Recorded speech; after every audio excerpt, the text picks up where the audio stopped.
అతి తక్కువ వడ్డీ రేట్లకే పొందండి Punjab national bank home loans, car loans. Zero processing fee, zero documentation charges. వెంటనే మీ బ్రాంచ్ ని సంప్రదించండి. మీ అందరికీ తెలుసు, ఇది ఈ మంత్ జనవరి మంత్ 1 నుంచి 31 వరకు ఈ national road safety month Sadak Suraksha Abhiyan. Theme వచ్చేసి పర్వాహ. ఈ థీమ్తో మనం 1 నుంచి ఆల్రెడీ జిల్లాలో ఈ కార్యక్రమం స్టార్ట్ చేయడం జరిగింది. ఈరోజే ఈ కార్యక్రమం ఇక్కడ జిల్లాలో మనం ఆటో డ్రైవర్స్తో పాటు ఒక అవగాహన ర్యాలీ కూడా ఈరోజు నిర్వహించడం జరిగింది. Road safety, national road safety కార్యక్రమం కూడా జరుపుకుంటున్నాము. దీంట్లో ప్రత్యేకంగా అన్ని డిపార్ట్మెంట్ సమన్వయంతో చేసుకొని ఈ కార్యక్రమం ఘనంగా జరగాలి. ముఖ్యంగా నా కోరిక ప్రజలందరితో మనం చట్టంకి గౌరవించుకోవాలి. చిన్న చిన్న అంశము అంటే 18 ఇయర్స్ సంవత్సరం లోపల ఎవరైతే ఉన్నారో వాళ్ళు ఎవరైనా ఈ వాహనం నడిపిస్తే మళ్ళీ ట్రాఫిక్ రూల్స్ వయలేషన్ అవుతాయి. లేదు డ్రైవింగ్ లైసెన్స్ లేని వారు ఇట్లా వాళ్ళు ఏమైనా ఈ వెహికల్కి నడిపిస్తే మళ్ళీ ట్రాఫిక్ వయలేషన్ అవుతాయి. చిన్న చిన్న అంశం ఏవైతే ఉన్నాయో ప్రతి ఒక్కరు గౌరవిస్తే మళ్ళీ మనం రూల్స్ ఏవైతే ఉన్నాయో పాటించుకోవడానికి అవకాశం ఉంటుంది.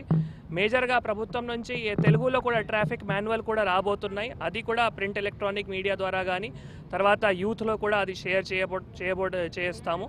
ముఖ్యంగా పోలీస్ సంబంధించిన కూడా ట్రాఫిక్ డిపార్ట్మెంట్ సంబంధించిన చాలా ఘనంగా వాళ్ళు ఎన్ఫోర్స్మెంట్స్ కూడా చేస్తున్నారు. డ్రంక్ డ్రైవింగ్ కేసెస్ కానీ తర్వాత ఇంకా ఏమైనా వైలేషన్స్ కూడా ఇందాక నేను చెప్పినట్లు 18 ఇయర్స్ లోపల ఎవరైతే వెహికల్ డ్రైవ్ చేస్తే లేదు డ్రైవింగ్ లైసెన్స్ లేని వాళ్ళు వెహికల్ డ్రైవ్ చేస్తే అవి కూడా ఎన్ఫోర్స్మెంట్ కూడా చేస్తున్నారు. ఇంకా కఠినంగా ఈ మంత్లో కూడా మనం ఎన్ఫోర్స్మెంట్ కూడా చేయాల్సిన ఉంటుంది. దీంతోపాటు స్కూల్స్లో కానీ రెసిడెన్షియల్ ఇన్స్టిట్యూషన్స్లో కానీ వీటి సంబంధించిన అవగాహన సంబంధించిన అసెంబ్లీస్లో కానీ నుక్కడ నాటక రూపంలో కానీ తర్వాత ఈ రంగోలీ కాంపిటీషన్స్ కానీ అవి కూడా ప్లాన్ చేయడం జరుగుతుంది. ముఖ్యంగా మన టౌన్లో కొన్ని బ్లాక్ స్పాట్స్ ఉన్నాయి, అంటే యాక్సిడెంట్ సంబంధించిన ఏరియాస్. అది కలెక్టర్ చౌరస్తా కావచ్చు, ఇక్కడ బసవేశ్వర చౌక్ దగ్గర కావచ్చు, రిమ్స్ దగ్గర కావచ్చు. వాటిలో కూడా మళ్ళీ ఇంజనీరింగ్ సొల్యూషన్స్ ఏవైతే ఉన్నాయో అంటే అక్కడ రంబల్ స్ట్రిప్స్ కానీ లేదు స్పీడ్ బ్రేకర్స్ కానీ అది కూడా దీంట్లో ఎగ్జిక్యూట్ చేస్తాము. దీంతోపాటు అవేర్నెస్ పార్క్స్, ప్రైవేట్ స్కూల్స్లో అవేర్నెస్ పార్క్స్ కూడా డీటీసీ గారు ఆధ్వర్యంలో అది కూడా చేయబోతున్నాము. ఇంకా కూడా అన్ని డిపార్ట్మెంట్స్తో సమన్వయం చేసుకొని ఏవైతే మంత్ లాంగ్ యాక్టివిటీ ఉన్నాయో ఒక సోషల్ రెస్పాన్సిబిలిటీ తప్పకుండా ప్రతి ఒక్కరూ తీసుకోవాలి. నేషనల్ రోడ్ సేఫ్టీ మహోత్సవాల సందర్భంగా ఆటో ర్యాలీని మనము గౌరవ కలెక్టర్ గారి చేతుల మీదుగా ప్రారంభించాము ఆదిలాబాద్ పట్టణంలో. ఈ మాసోత్సవాల సందర్భంగా 1వ తారీఖు నుంచి జనవరి 1 నుంచి ట్రాన్స్పోర్ట్ డిపార్ట్మెంట్ వేరియస్ ప్రోగ్రామ్ చేస్తూ వస్తున్నది. దాన్ని ఈ నెల 31 తారీఖు వరకు కంటిన్యూ చేస్తున్నాము. ఈరోజే మార్నింగ్ మనము మన ఆర్టీఓ ఆఫీస్లో ఐ క్యాంప్ ఒకటి కండక్ట్ చేశాము. ఆ క్యాంప్ ఇంకా కూడా నడుస్తున్నది. అట్లాగే అన్ని రోజుకొక ప్రోగ్రాం చొప్పున ఈ 31 రోజులు కూడా అన్ని ప్రోగ్రామ్ చేస్తున్నాము.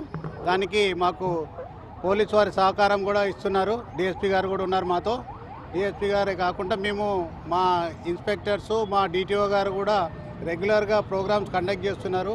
ఇందులో భాగంగానే మాకు ఇప్పుడే మా గౌరవ రవాణా మంత్రి గారు మరియు మా స్పెషల్ సిఎస్ గారు వీడియో కాన్ఫరెన్స్ నిర్వహించారు. దీంట్లో మేము ఈ 31 రోజులు ఏమేమి ప్రోగ్రామ్ చేయాలని చెప్పి మాకు మార్గనిర్దేశం చేయడం జరిగింది.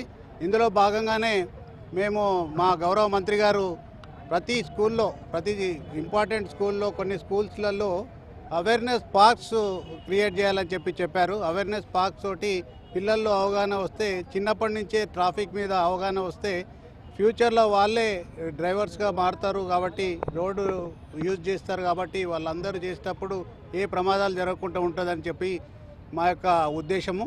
అట్లాగే మన తెలంగాణ రాష్ట్రంలో రోజుకొక 20 మంది ఈ రోడ్ యాక్సిడెంట్స్ చనిపోతున్నారు. మరిన్ని వీడియోస్ కోసం ఛానల్ ని సబ్స్క్రైబ్ చేయండి. లేటెస్ట్ అప్డేట్స్ కోసం వాట్సాప్ ఛానల్ ని ఫాలో అవ్వండి. ఆ లింక్ డిస్క్రిప్షన్ లో ఉంది.